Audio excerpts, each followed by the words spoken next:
Hello good morning. तर आज मी नाश्त्यामध्ये बनवला होता फोडणीचा भात आणि त्याचबरोबर आहेत आंबे.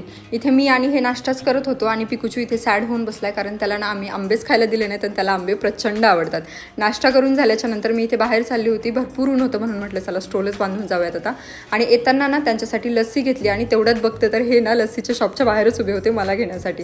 त्यानंतर इथे ढोकळा घेतला त्यांनी माझ्यासाठी. घरी येऊन इथे आमच्या लाडोबाचे लाड केले आणि बाकी फ्रेश वगैरे होऊन ना रात्रीचं जेवण बनवायला घेतलं. जेवणामध्ये बनवते पालकाची भाजी.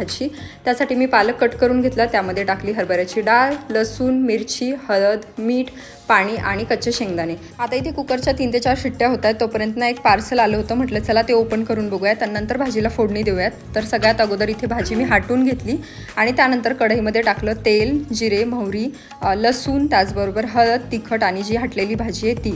त्यानंतर त्याच्यामध्ये घातलं मोठं मोठं दाण्याचं कूट आणि एक उकळी येऊ दिली. बघा मस्तपैकी पहिले जशी लग्नात असायची ना सेम तशी भाजी तयार आहे.